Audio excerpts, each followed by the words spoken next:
Chapter 49. Putting Miss Havisham's note in my pocket that it might serve as my credentials for so soon reappearing at Sata's house, in case her waywardness should lead her to express any surprise at seeing me, I went down again by the coach next day. But I alighted at the halfway house and breakfasted there, and walked the rest of the distance, for I sought to get into the town quietly by the unfrequented ways, and to leave it in the same manner. The best light of the day was gone when I passed along the quiet echoing courts behind the High Street, the nooks of ruin where the old monks had once had their refectories and gardens, and where the strong walls were now pressed into the service of humble sheds and stables, were almost as silent as the old monks in their graves. The cathedral chimes had at once a sadder and more remote sound to me as I hurried on avoiding observation than they had ever had before. So the swell of the old organ was borne to my ears like funeral music, and the rooks, as they hovered about the grey tower and swung in the bare high trees of the priory garden, seemed to call to me that the place was changed, and that Estella was gone out of it forever. An elderly woman, whom I had seen before as one of the servants who lived in the supplementary house across the back courtyard, opened the gate. The lighted candles stood in the dark passage within, as of old, and I took it up and ascended the staircase alone. Miss Havisham was not in her own room, but was in the larger room across the landing. Looking in at the door, after knocking in vain, I saw her sitting on the hearth in a ragged chair, close before, and lost in the contemplation of, the ashy fire. Doing as I had often done, I went in and stood touching the old chimney-piece, where she could see me when she raised her eyes. There was an air of utter loneliness upon her that would have moved me to pity, though she had wilfully done me a deeper injury than I could charge her with. As I stood compassionating her, and thinking how, in the progress of time, I too had come to be a part of the wrecked fortunes of that house, her eyes rested on me. She stared, and said in a low voice, "Is it real?" "It is I, Pip. Mr. Jaggers gave me your note yesterday, and I've lost no time." "Thank you. Thank you." As I brought another of the ragged chairs to the hearth and sat down, I remarked a new expression on her face, as if she were afraid of me. "I want," she said, "to pursue that subject you mentioned to me when you were last here, and to show you that I am not all stone.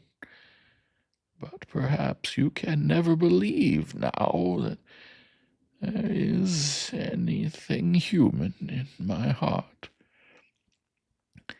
When I said some reassuring words, she stretched out her tremulous right hand, as though she was going to touch me, but she recalled it again before I understood the action, or knew how to receive it. "You said, speaking for your friend, that you could tell me how to do something useful and good. Something that you would like done, is it not?" "Something that I would like done very much." "What is it?" I began explaining to her that secret history of the partnership. I had not got far into it when I judged from her looks that she was thinking in a discursive way of me rather than of what I said. It seemed to be so, for when I stopped speaking, many moments passed before she showed that she was conscious of the fact. "Do you break off?" she asked then, with her former air of being afraid of me, "because you hate me too much to bear to speak to me?" "No, no," I answered. "How can you think so, Miss Havisham? I stopped because I thought you were not following what I said." "Perhaps I was not," she answered, putting a hand to her head. "Begin again, and let me look at something else. Stay. Now tell me." She set her hand upon her stick in the resolute way that sometimes was habitual to her, and looked at the fire with a strong expression of forcing herself to attend. I went on with my explanation, and told her how I had hoped to complete the transaction out of my means, but how in this I was disappointed. That part of the subject, I reminded her, involved matters which could form no part of my explanation, for they were the weighty secrets of another. "So," said she, assenting with her head, but not looking at me, "and how much money is wanting to complete the purchase?" I was rather afraid of stating it, for it sounded a large sum. £900. "If I give you the money for this purpose, will you keep my secret as you have kept yours?" "Quite as faithfully."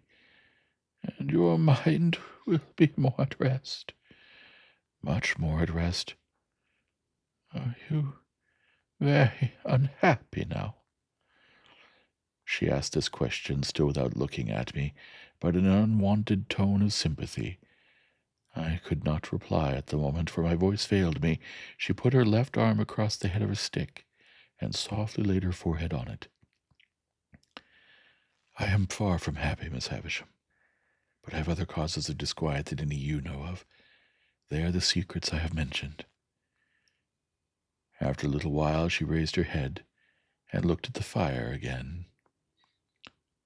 "'Tis noble in you to tell me that you have other causes of unhappiness. Is it true?" "Too true."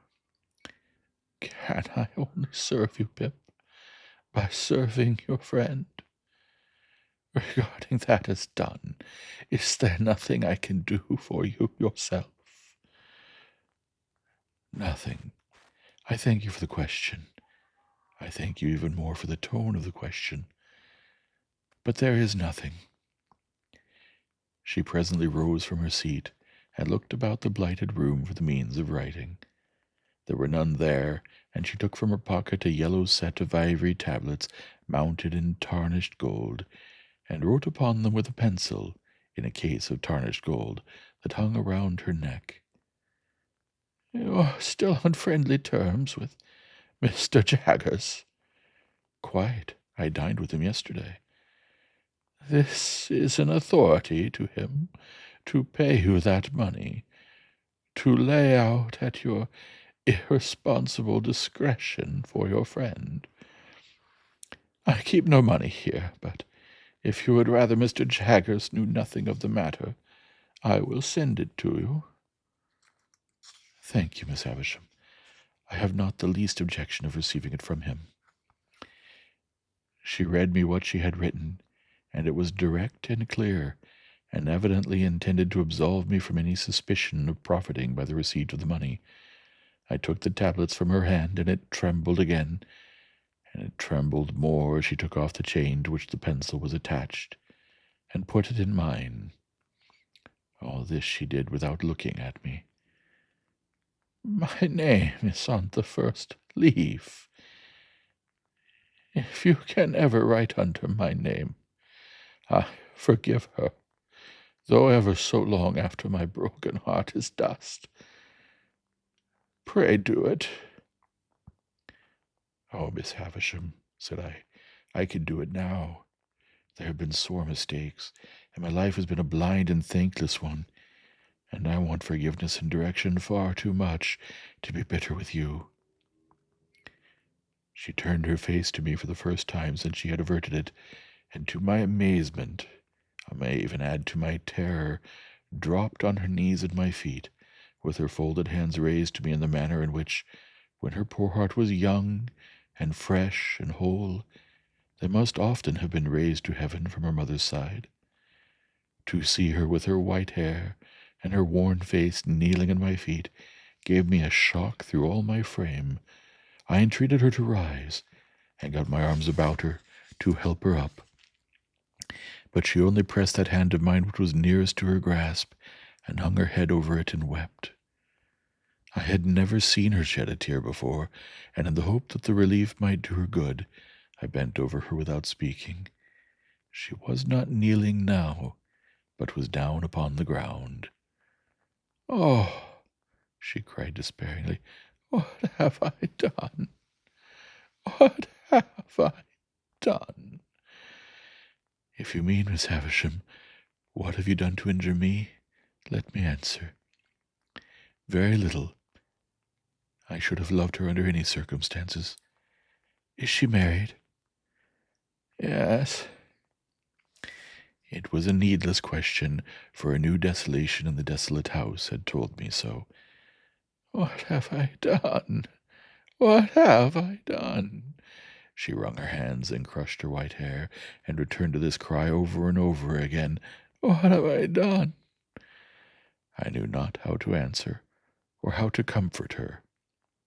That she had done a grievous thing in taking an impressionable child to mould into the form that her wild resentment, spurned affection, and wounded pride found vengeance in, I knew full well, but that in shutting out the light of day she had shut out infinitely more, that in seclusion she had secluded herself from 1,000 natural and healing influences, that her mind, brooding, solitary, had grown diseased, as all minds do, and must and will that reverse the appointed order of their Maker, I knew equally well.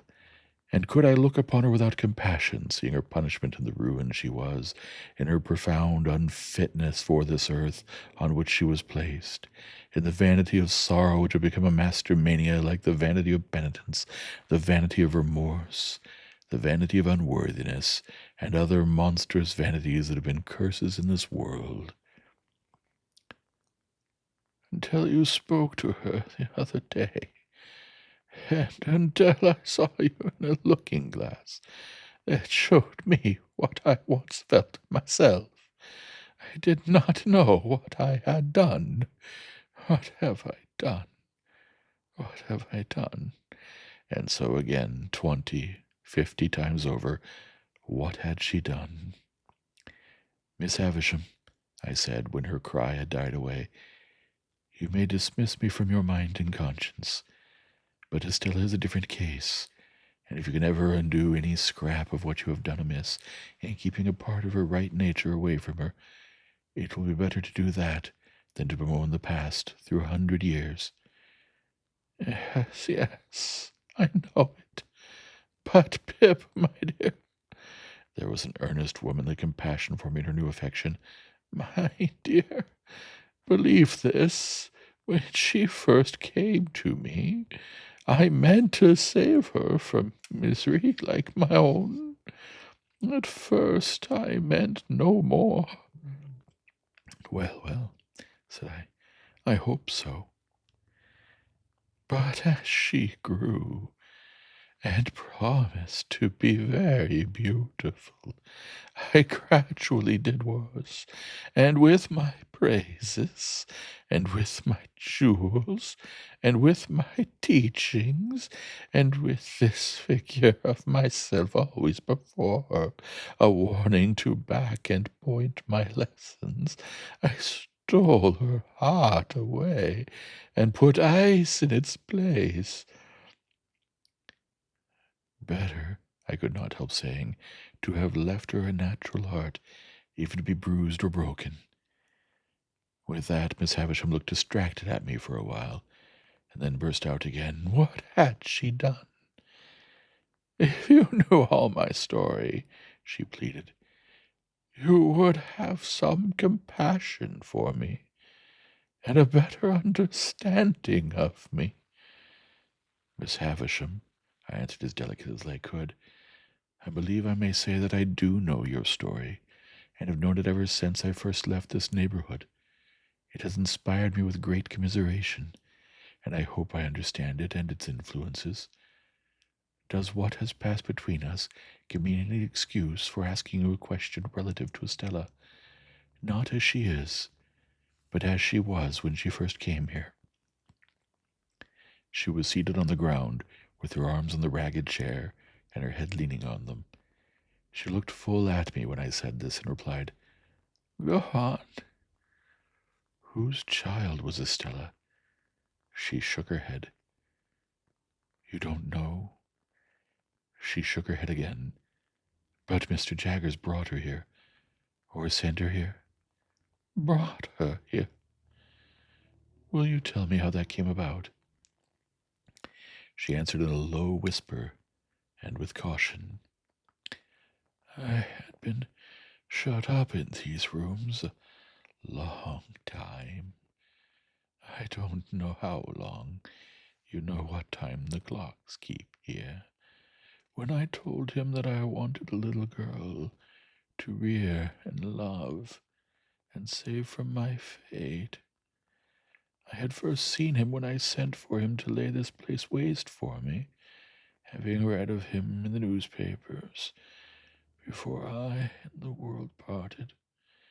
He told me that he would look about him for such an orphan child. One night he brought her here asleep, and I called her Stella. Might I ask her age then? 2 or 3? She herself knows nothing, but that she was left an orphan, and I adopted her. So convinced I was of that woman's being her mother that I wanted no evidence to establish the fact in my own mind, but to any mind I thought the connection here was clear and straight. What more could I hope to do by prolonging the interview? I had succeeded on behalf of Herbert. Miss Havisham had told me all she knew of Estella, and I had said and done what I could to ease her mind. No matter with what other words we parted. We parted. Twilight was closing in when I went downstairs into the natural air. I called to the woman who had opened the gate when I entered, that I would not trouble her just yet, but would walk round the place before leaving, for I had a presentiment that I should never be there again, and I felt that the dying light was suited to my last view of it. By the wilderness of casks that I had walked on long ago, and in which the rain of years had fallen since, rotting them in many places, and leaving miniature swamps and pools of water upon those that stood on end, I made my way to the ruined garden. I went all round it, round by the corner where Herbert and I had fought our battle, round by the paths where Estella and I had walked. So cold, so lonely, so dreary all. Taking the brewery on my way back, I raised the rusty latch of a little door at the garden end of it, and walked through. I was going out at the opposite door, not easy to open now, for the damp wood had started and swelled, and the hinges were yielding, and the threshold was encumbered with a growth of fungus, when I turned my head to look back. A childish association revived with a wonderful force in the moment of the slight action, and I fancied that I saw Miss Havisham hanging to the beam. So strong was the impression that I stood under the beam, shuddering from head to foot, before I knew it was a fancy, though to be sure I was there in an instant. The mournfulness of the place and time, and the great terror of this illusion, though it was but momentary, caused me to feel an indescribable awe as I came out between the open wooden gates, where I had once wrung my hair after Estella had wrung my heart. Passing on into the front courtyard, I hesitated whether to call the woman to let me out at the locked gate, of which she had the key, or first to go upstairs and assure myself that Miss Havisham was as safe and well as I had left her. I took the latter course and went up. I looked into the room where I had left her, and I saw her seated in the ragged chair upon the hearth close to the fire, with her back towards me. In the moment when I was withdrawing my head to go quietly away, I saw a great flaming light spring up. In the same moment I saw her running at me, shrieking, with a whirl of fire blazing all about her, and soaring at least as many feet above her head as she was high. I had a double-caped greatcoat on, and over my arm another thick coat, that I got them off, closed with her, threw her down, and got them over her, that I dragged the great cloth from the table for the same purpose, and with it dragged down the heap of rottenness in the midst, and all the ugly things that sheltered there, that we were on the ground struggling like desperate enemies, and the closer I covered her, the more wildly she shrieked and tried to free herself. That this occurred I knew through this result, but not through anything I felt, or thought, or knew I did. I knew nothing until I knew that we were on the floor by the great table, and that patches of tinder yet alight were floating in the smoky air, which, a moment ago, had been her faded bridal dress. Then I looked round and saw the disturbed beetles and spiders running away over the floor, and the servants coming in with breathless cries at the door. I still held her forcibly down with all my strength, like a prisoner who might escape, and I doubt if I even knew who she was, or why she had struggled, or that she had been in flames, or that the flames were out, until I saw the patches of tinder that had been her garments no longer alight, but falling in a black shower around us. She was insensible, and I was afraid to have her moved or even touched. Assistance was sent for, and I held her until it came, as if I unreasonably fancied, I think I did, that if I let her go, the fire would break out again and consume her.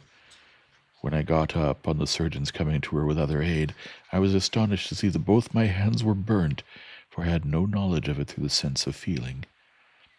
On examination it was pronounced that she had received serious hurts, but that they of themselves were far from hopeless. The danger lay mainly in the nervous shock. By the surgeon's directions, her bed was carried into that room and laid upon the great table, which happened to be well suited to the dressing of her injuries. When I saw her again an hour afterwards, she lay indeed where I had seen her strike her stick, and had heard her say that she would lie one day. Though every vestige of her dress was burnt, as they told me, she still had something of her old ghastly bridal appearance, for they had covered her to the throat with white cotton wool, and as she lay with a white sheet loosely overlying that, the phantom air of something that had been and was changed was still upon her. I found, on questioning the servants, that Estella was in Paris, and I got a promise from the surgeon that he would write to her by the next post. Miss Havisham's family I took upon myself, intending to communicate with Mr. Matthew Pocket only, and leave him to do as he liked about informing the rest. This I did the next day, through Herbert, as soon as I returned to town. There was a stage that evening when she spoke collectedly of what had happened, though with a certain terrible vivacity. Towards midnight she began to wander in her speech, and after that it gradually set in that she said innumerable times, in a low, solemn voice, "What have I done?" And then, when she first came, I meant to save her from misery like mine, and then take the pencil and write under my name, "I forgive her."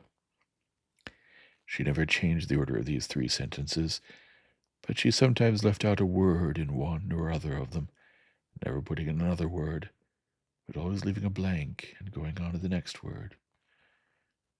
As I could do no service there, and as I had nearer home that pressing reason for anxiety and fear which even her wanderings could not drive out of my mind, I decided in the course of the night that I would return by the early morning coach, walking on a mile or so, and being taken up clear of the town.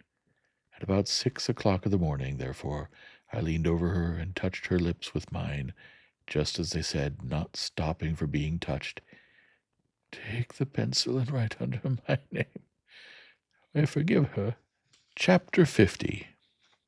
My hands had been dressed twice or thrice in the night, and again in the morning. My left arm was a good deal burned to the elbow, and less severely, as high as the shoulder. It was very painful, but the flames had set in that direction, and I felt thankful it was no worse. My right hand was not so badly burnt but that I could move the fingers.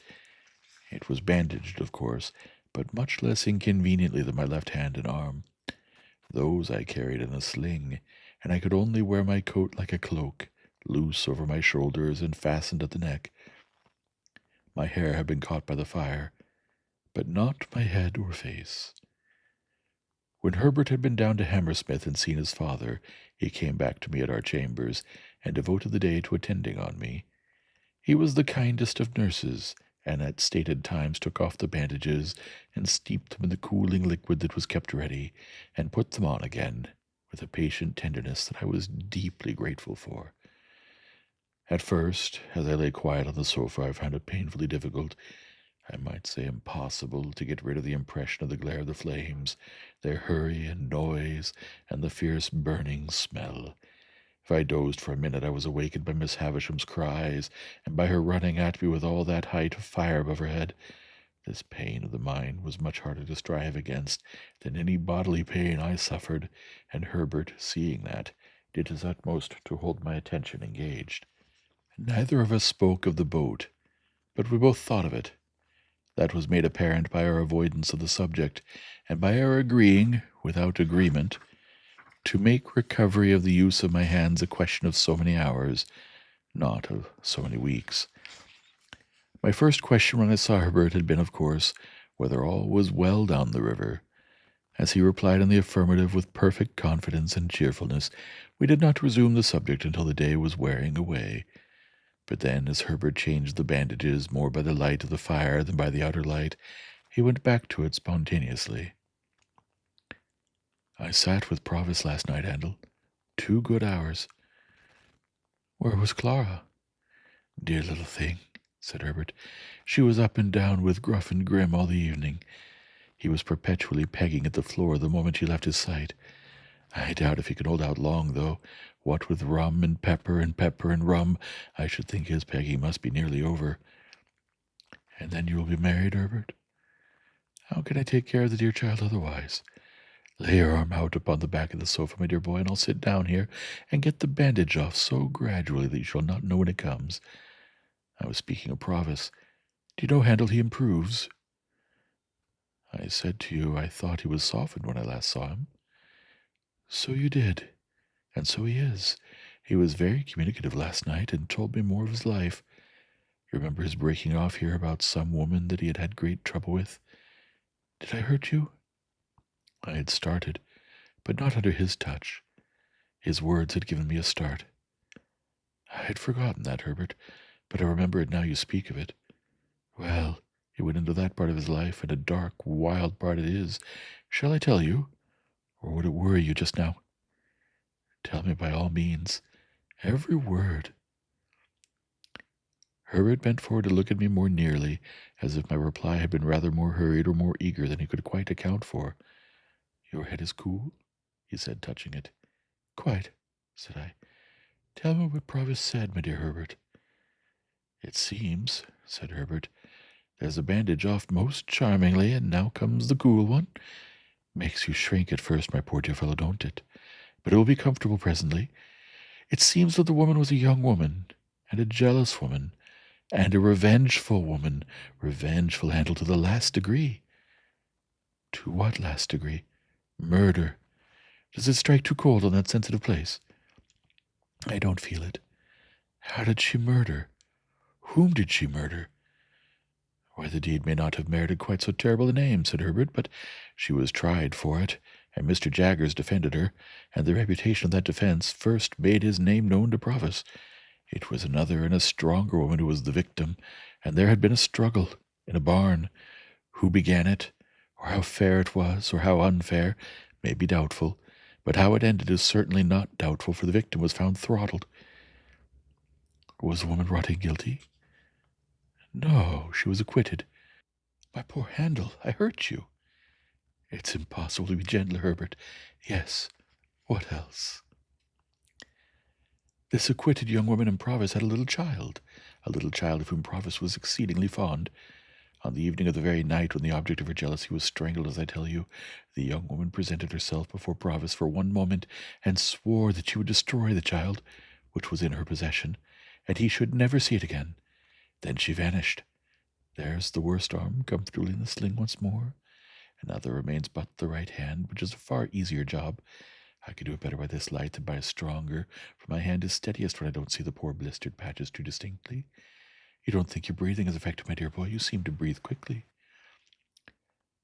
Perhaps I do, Herbert. Did the woman keep her oath? There comes the deepest, darkest part of Provis' life. She did. That is, he says she did. Why, of course, my dear boy, returned Herbert in a tone of surprise, and again bending forward to get a nearer look at me. He says it all. I have no other information. No, to be sure. Now whether, pursued Herbert, he had used the child's mother ill, or whether he had used the child's mother well, Provis doesn't say, but she had shared some 4 or 5 years of the wretched life he described to us at his fireside, and he seems to have felt pity for her, and forbearance towards her. Therefore, fearing he should be called upon to depose about this destroyed child, and so be the cause of her death, he hid himself, much as he grieved for the child, kept himself dark, as he says, out of the way and out of the trial, and was only vaguely talked of as a certain man called Abel, out of whom the jealousy arose. After the acquittal she disappeared, and thus he lost the child and the child's mother. I want to ask, a moment, my dear boy, and I have done. That evil genius Compeyson, the worst of scoundrels among many scoundrels, knowing of his keeping out of the way at that time and of his reasons for doing so, of course afterwards held the knowledge over his head as a means of keeping him poor and working him harder. It was clear last night that this barbed the point of Provis animosity. I want to ask. A moment, my dear boy, and I have done. That evil genius Compeyson, the worst of scoundrels among many scoundrels, knowing of his keeping out of the way at that time and of his reasons for doing so, of course afterwards held the knowledge over his head as a means of keeping him poor and working him harder. It was clear last night that this barbed the point of Provis animosity. I want to know, said I, and particularly, Herbert, whether he told you when this happened. Particularly? Let me remember, then, what he said as to that. His expression was, a round score a year ago, and most directly after I took up with Compeyson. How old were you when you came upon him in the little churchyard? I think in my 7th year. It had happened some 3 or 4 years then, he said, and you brought into his mind the little girl so tragically lost, who would have been about your age.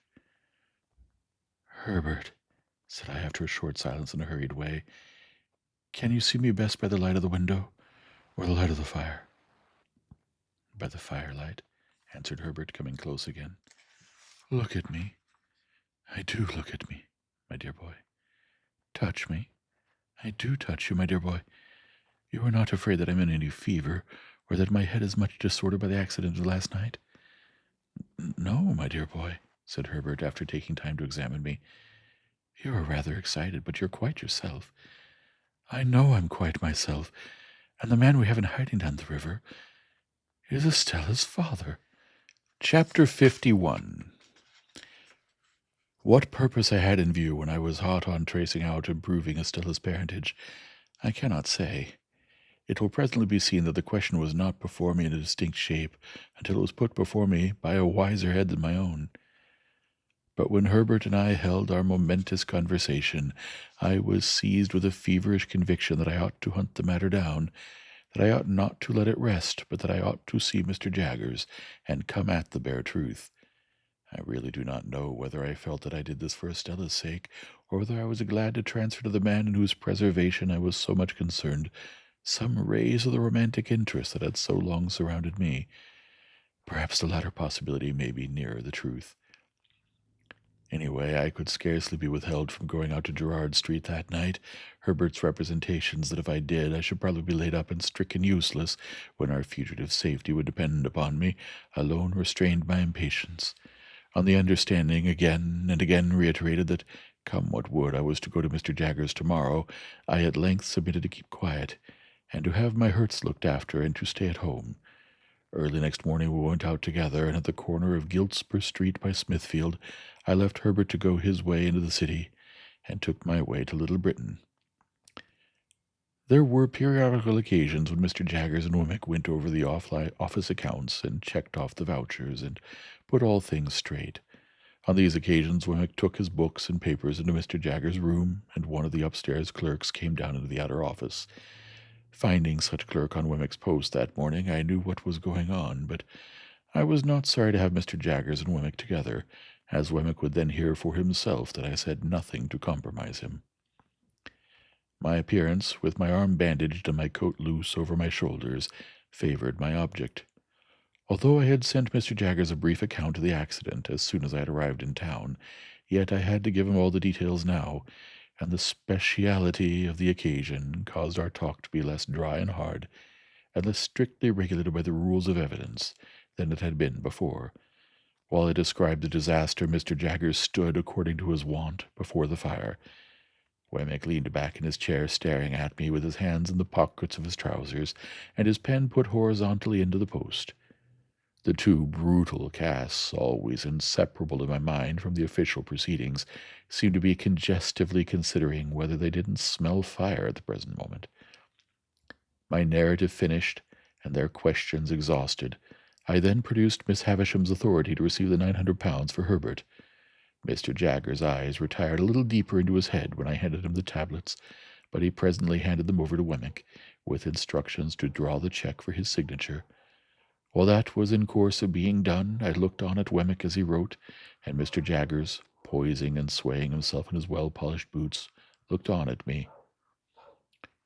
"I am sorry, Pip," said he as I put the cheque in my pocket, when he had signed it, "that we do nothing for you." "Miss Havisham was good enough to ask me," I returned, "whether she could do nothing for me, and I told her no." "Everybody should know his own business," said Mr. Jaggers, and I saw Wemmick's lips form the words, "portable property." "I should not have told her no if I had been you," said Mr. Jaggers, "but every man ought to know his own business best." "Every man's business," said Wemmick, rather reproachfully towards me, "is portable property." As I thought the time was now coming for pursuing the theme I had at heart, I said, turning on Mr. Jaggers, "I did ask something of Miss Havisham, however, sir. I asked her to give me some information relative to her adopted daughter, and she gave me all she possessed." "Did she?" said Mr. Jaggers, bending forward to look at his boots, and then straightening himself. "Ah, I don't think I should have done so if I had been Miss Havisham. But she ought to know her own business best." "I know more of the history of Miss Havisham's adopted child than Miss Havisham herself does.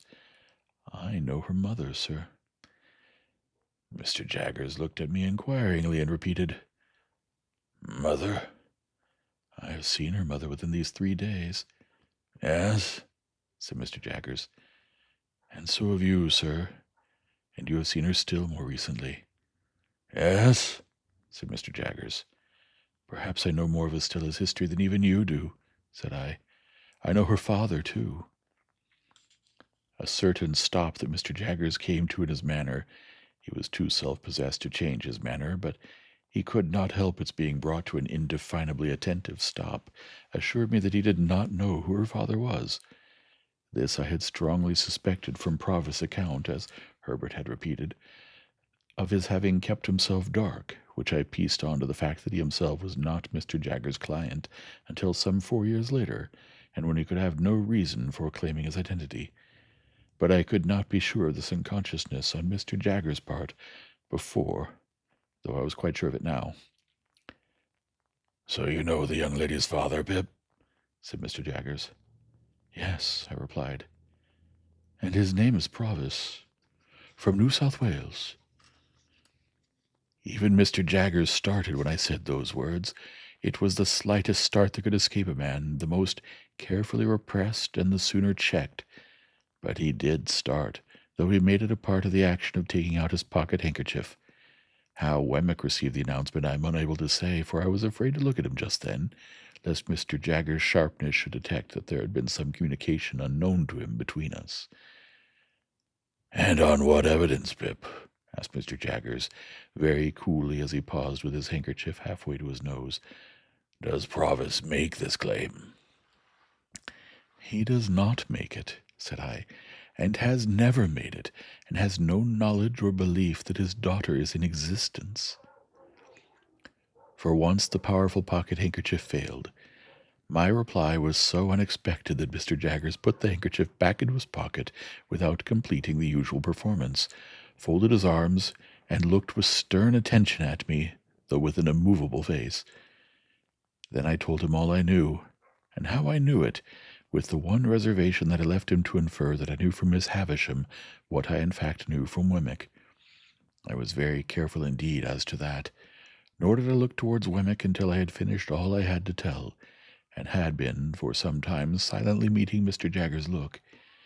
When I did at last turn my eyes in Wemmick's direction, I found that he had unposted his pen, and was intent upon the table before him.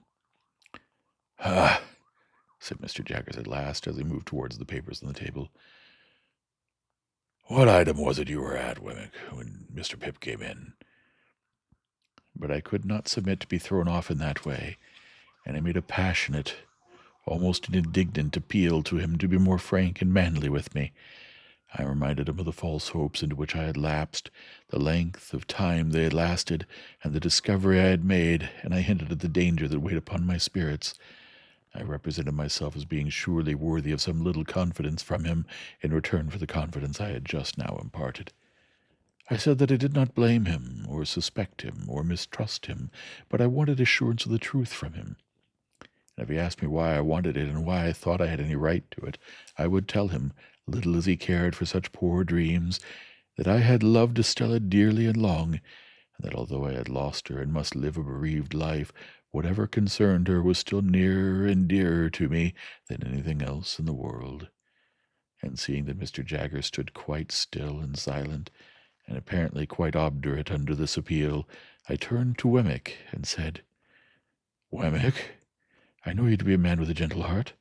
I have seen your pleasant home and your old father, and all the innocent, cheerful, playful ways with which you refresh your business life, and I entreat you to say a word for me to Mr. Jaggers, and to represent to him that, all circumstances considered, he ought to be more open with me. I have never seen two men look more oddly at one another than Mr. Jaggers and Wemmick did after this apostrophe. At first, a misgiving crossed me that Wemmick would be instantly dismissed from his employment, but it melted as I saw Mr. Jaggers relax into something like a smile, and Wemmick become bolder. "What's all this?" said Mr. Jaggers. "You with an old father, and you with pleasant and playful ways." "Well," returned Wemmick, "if I don't bring him here, what does it matter?" "Pip," said Mr. Jaggers, laying his hand upon my arm and smiling openly, "this man must be the most cunning impostor in all London." "Not a bit of it," returned Wemmick, growing bolder and bolder.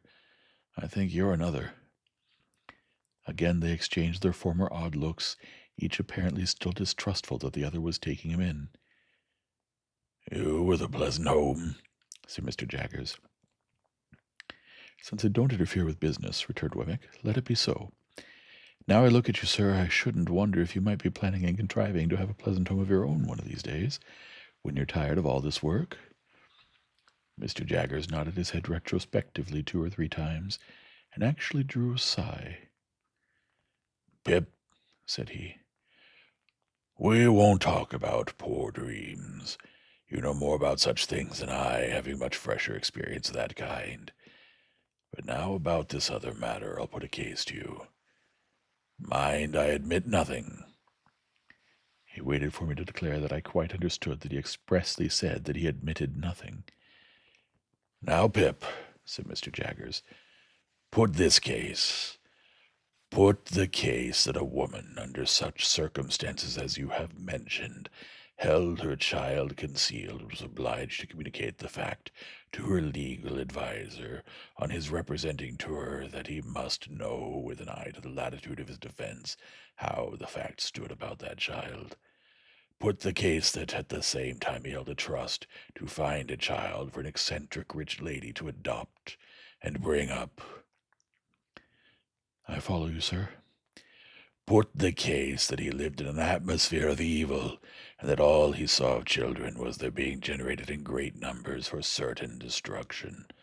Put the case that he often saw children solemnly tried at a criminal bar, where they were held up to be seen. Put the case that he habitually knew of their being imprisoned, whipped, transported, neglected, cast out, qualified in all ways for the hangman, and growing up to be hanged.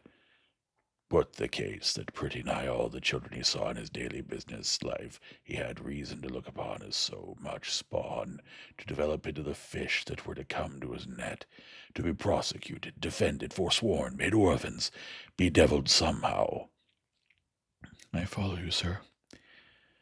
"Put the case, Pip, that here was one pretty little child out of the heap who could be saved, whom the father believed dead, and dared make no stir about, as to whom, over the mother, the legal adviser had this power.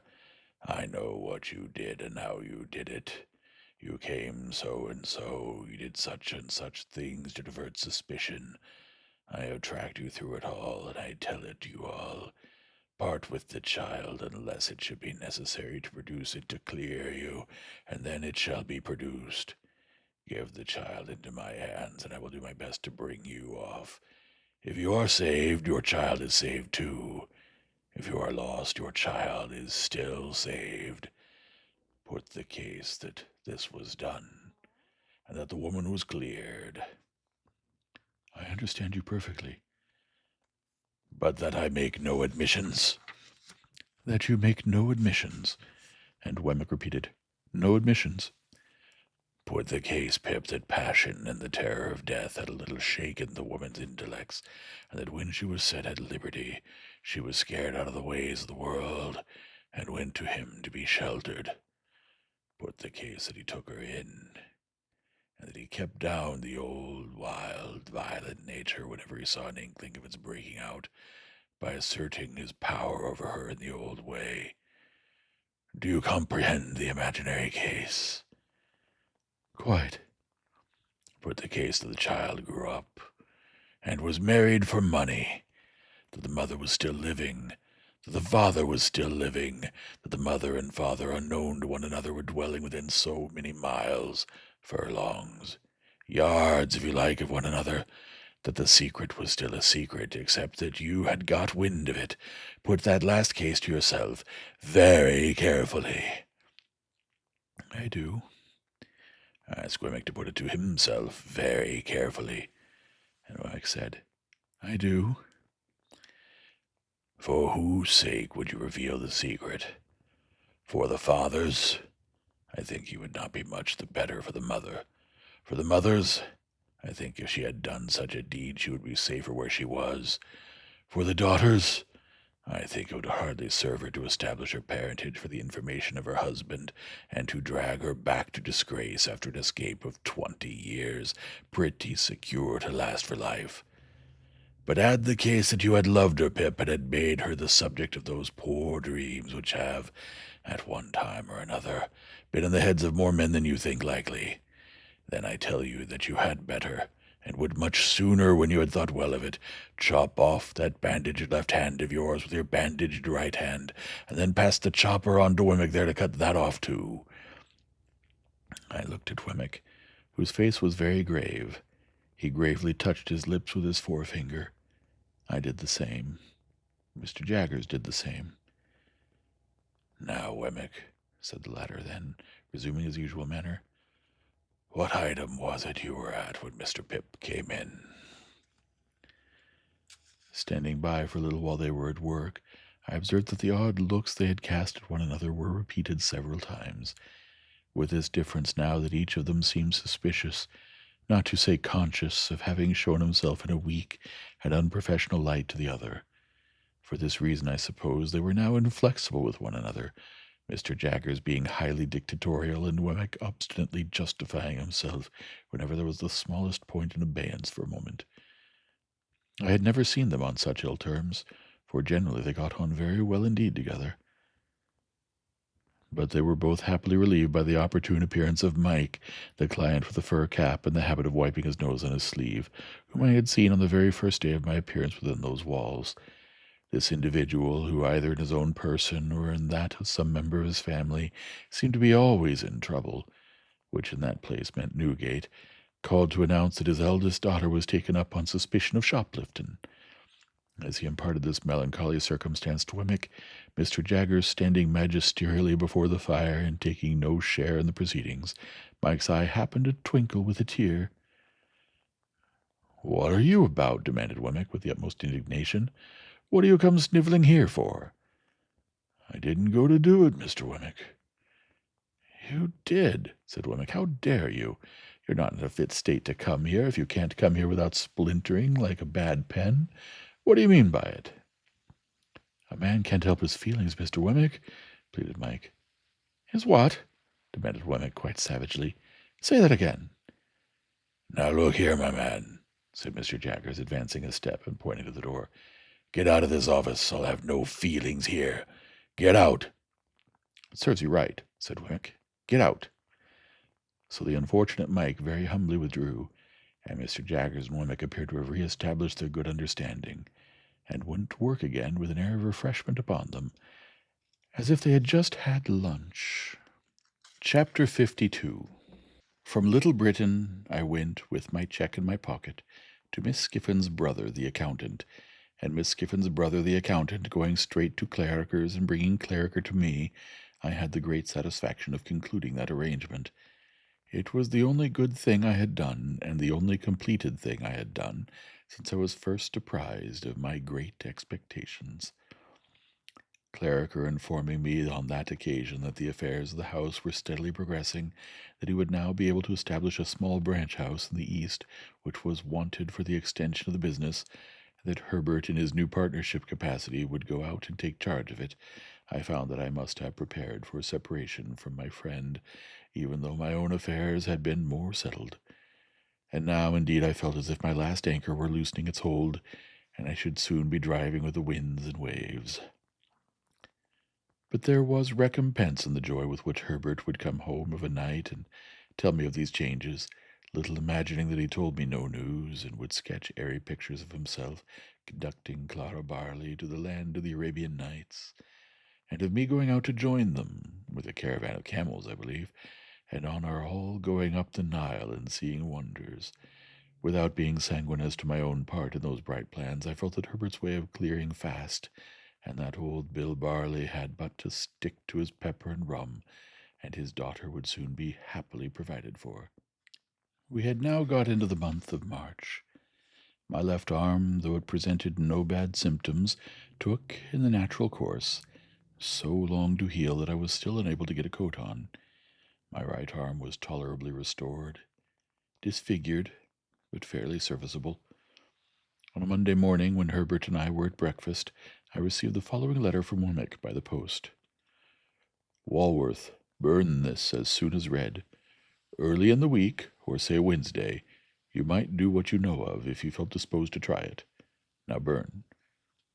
When I had shown this to Herbert and had put it in the fire, but not before we had both got it by heart, we considered what to do, for of course my being disabled could now be no longer kept out of view. I've thought it over again and again, said Herbert, and I think I know a better course than taking a Thames waterman. Take Startop. A good fellow, a skilled hand, fond of us, and enthusiastic and honorable. I had thought of him more than once. But how much would you tell him, Herbert? It is necessary to tell him very little. Let him suppose it a mere freak, but a secret one until the morning comes. Then let him know that there is urgent reason for your getting Provis aboard and away. You go with him? No doubt. Where? It had seemed to me, in the many anxious considerations I had given the point, almost indifferent what point we made for. Hamburg, Rotterdam, Antwerp? The place signified little, so that he was out of England.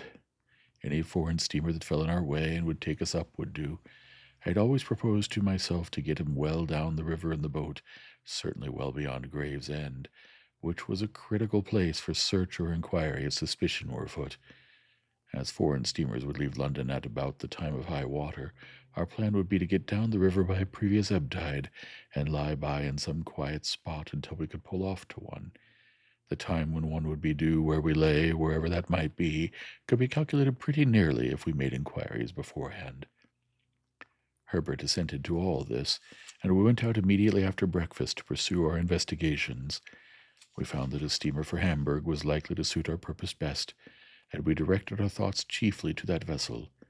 But we noted down what other foreign steamers would leave London with the same tide, and we satisfied ourselves that we knew the build and color of each. We then separated for a few hours. I, to get at once such passports as were necessary, Herbert to see Startop at his lodgings. We both did what we had to do without any hindrance, and when we met again at 1 o'clock, reported it done. I, for my part, was prepared with passports. Herbert had seen Startop, and he was more than ready to join.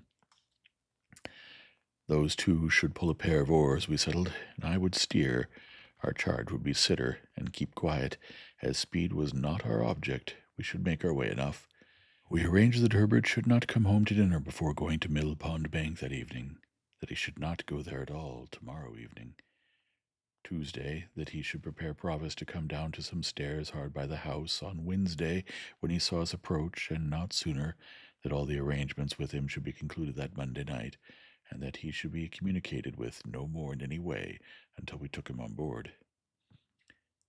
These precautions well understood by both of us, I went home. On opening the outer door of our chambers with my key, I found a letter in the box, directed to me. A very dirty letter, though not ill-written. It had been delivered by hand, of course, since I left home, and its contents were these.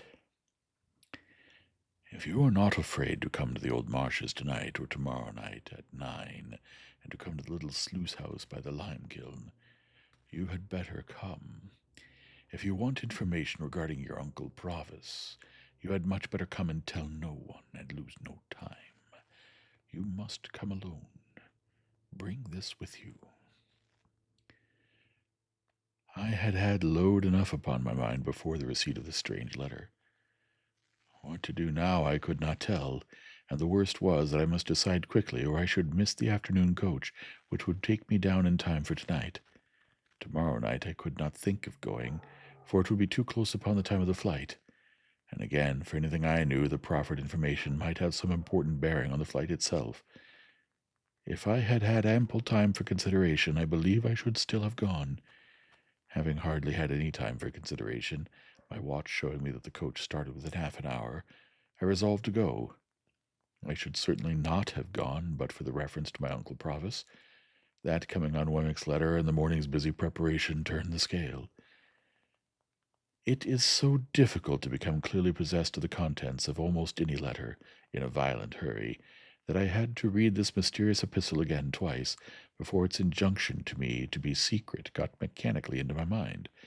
Yielding to it in the same mechanical kind of way, I left a note in pencil for Herbert, telling him that as I should be so soon going away, I knew not for how long, I had decided to hurry down and back to ascertain for myself how Miss Havisham was faring. I had then barely time to get my greatcoat, lock up the chambers, and make for the coach office by the short byways. If I had taken a hackney chariot and gone by the streets, I should have missed my aim, going as I did. I caught the coach just as it came out of the yard. I was the only inside passenger, jolting away knee-deep in straw when I came to myself. For I really had not been myself since the receipt of the letter. It had so bewildered me, ensuing on the hurry of the morning. The morning hurry and flutter had been great, for long and anxiously as I had waited for Wemmick, his hint had come like a surprise at last, and now I began to wonder at myself for being in the coach, and to doubt whether I had sufficient reason for being there, and to consider whether I should get out presently and go back, and to argue against ever heeding an anonymous communication, and in short to pass through all those phases of contradiction and indecision to which I suppose very few hurried people are strangers. Still, the reference to Provis by name mastered everything. I reasoned as I had reasoned already without knowing it, if that be reasoning, in case any harm should befall him through my not going. How could I ever forgive myself? It was dark before we got down, and the journey seemed long and dreary to me, who could see little of it inside, and who could not go outside in my disabled state. Avoiding the Blue Boar, I put up at an inn of minor reputation down the town, and ordered some dinner. While it was preparing, I went to Satis House and inquired for Miss Havisham. She was still very ill, though considered something better. My inn had once been a part of an ancient ecclesiastical house, and I dined in a little octagonal common room, like a font. As I was not able to cut my dinner, the old landlord, with a shining bald head, did it for me. This bringing us into conversation, he was so good as to entertain me with my own story, of course with the popular feature that Pumblechook was my earliest benefactor and the founder of my fortunes. "Do you know the young man?" said I. "Know him?" repeated the landlord. "Ever since he was no height at all. Does he ever come back to this neighborhood?" "Aye, he comes back," said the landlord, "to his great friends, now and again, and gives the cold shoulder to the man that made him." "What man is that?" "Him that I speak of," said the landlord, "Mr. Pumblechook." "Is he ungrateful to no one else?" "No doubt he would be if he could," returned the landlord, "but he can't. And why? Because Pumblechook done everything for him. Does Pumblechook say so? Say so, replied the landlord. He hain't no call to say so. But does he say so? It would turn a man's blood to white wine vinegar to hear him tell of it, sir, said the landlord. I thought, Joe, dear Joe, you never tell of it. Long-suffering and loving Joe, you never complain. Nor you, sweet-tempered Biddy. Your appetite's been touched like by your accident, said the landlord, glancing at the bandaged arm under my coat. Try a tenderer bit. No, thank you, I replied, turning from the table to brood over the fire. I can eat no more. Please take it away. I had never been struck at so keenly for my thanklessness to Joe as through the brazen impostor Pumblechook. The falser he, the truer Joe, the meaner he, the nobler Joe. My heart was deeply and most deservedly humbled as I mused over the fire for an hour or more. The striking of the clock aroused me, but not from my dejection or remorse, and I got up and had my coat fastened round my neck and went out. I had previously sought in my pockets for the letter, that I might refer to it again, but I could not find it, and was uneasy to think that it must have been dropped in the straw of the coach. I knew very well, however, that the appointed place was a little sluice house by the lime kiln on the marshes, and the hour 9. Towards the marshes I now went straight, having no time to spare.